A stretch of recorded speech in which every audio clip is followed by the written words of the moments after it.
নমস্কার, সকলকে জানাই শুভ রথযাত্রার শুভেচ্ছা। আমি রূপসা, আপনাদের সাথে রয়েছি আজ অস্ট্রেলিয়ার বিখ্যাত এক শহরতলি ব্ল্যাকটাউন, যেটি সিডনিতেই অবস্থিত, যেখানে প্রবাসী বাঙালি সম্প্রদায়ের উদ্যোগে আয়োজন করা হয়েছে ভগবান জগন্নাথ দেবের পবিত্র রথযাত্রা। হাজার হাজার কিলোমিটার দূরে থেকেও আজ যেন মনে হচ্ছিল আমরা পুরীর সেই চিরচেনা উৎসবেরই এক অংশ। পার্কে প্রবেশ করতেই চারিদিকে ভেসে আসছিল হরিনাম সংকীর্তনের ধ্বনি, শঙ্খধ্বনি আর ভক্তদের জয়ধ্বনি। ছোট থেকে বড় সবাই আজ একসাথে মিলিত হয়েছে এই পবিত্র উৎসবটি ঘিরে। রঙিন পোশাক, হাসি মুখ আর ভক্তির আবহে পুরো পরিবেশ যেন এক অন্য মাত্রা পেয়েছে।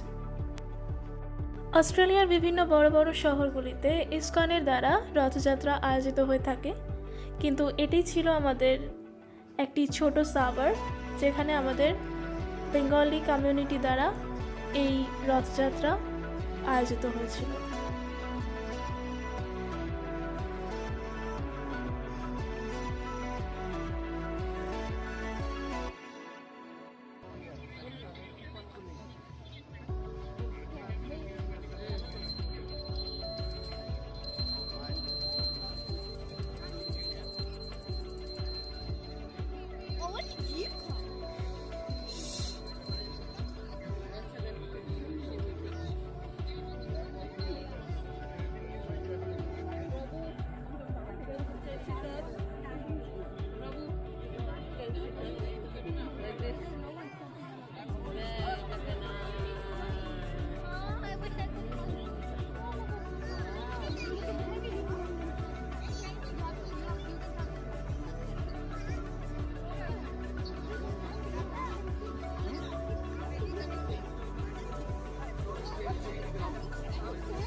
এরপর এলো সেই প্রতীক্ষিত মুহূর্ত। ভক্তদের জয়ধ্বনির মধ্যে দিয়ে ধীরে ধীরে যাত্রা শুরু করলো জগন্নাথ দেবের রথ।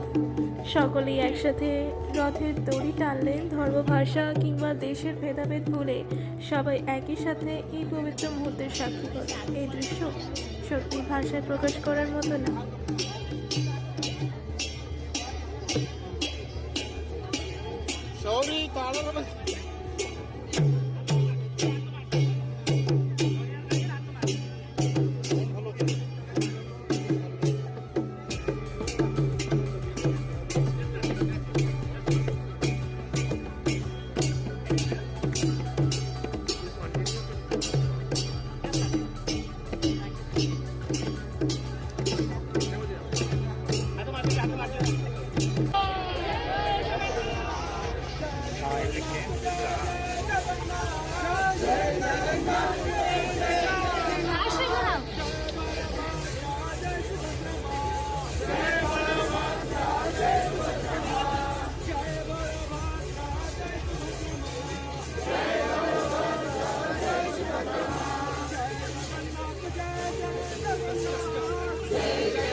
Excuse me, your lace is coming out.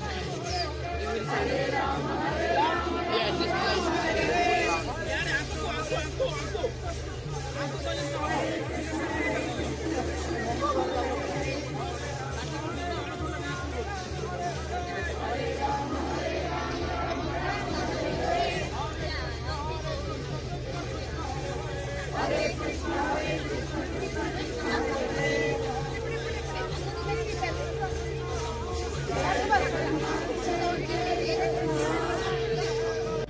আজকের এই মুহূর্তগুলো আমার কাছে শুধু ক্যামেরাবন্দি কিছু দৃশ্য না, এগুলো এমন কিছু স্মৃতি যা হয়তো অনেক বছর পরেও আমাকে মনে করিয়ে দেবে।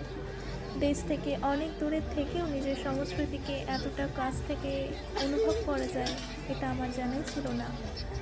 সত্যি আজকের ব্ল্যাকটাউনকে দেখে একেবারের জন্য মনে হয়নি আমরা সিডনিতে রয়েছি, বরং এটাই আমার মনে হচ্ছিল যেন সিডনিতে একটা ছোট পুরী গড়ে উঠেছে দেশ থেকে দূরে।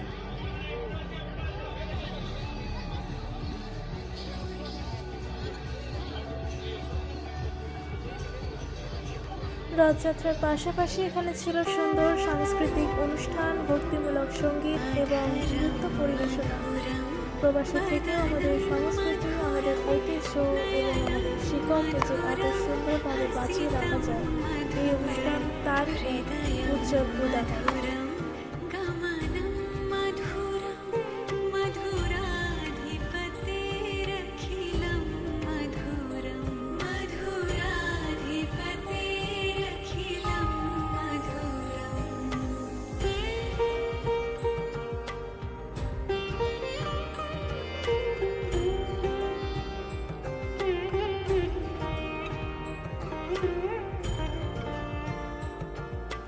এই সুন্দর আয়োজনের জন্য আন্তরিক ধন্যবাদ আমি প্রথমেই জানাবো ব্ল্যাক টাউনের সমগ্র বাঙালি সম্প্রদায়কে।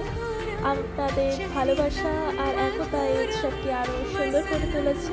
ভিডিওটি যদি আপনাদের ভালো লেগে থাকে তাহলে অবশ্যই একটি লাইক, শেয়ার এবং ফলো করতে ভুলবেন না। এভাবেই অস্ট্রেলিয়ার বিভিন্ন প্রান্ত থেকে আপনাদের জন্য নিয়ে আসবো আরও নতুন নতুন ভ্রমণ কাহিনী, সংস্কৃতি এবং প্রবাস জীবনের কথা। সাথে থাকবেন, ভালো থাকবেন। ততক্ষণ পর্যন্ত keep exploring, keep enjoying.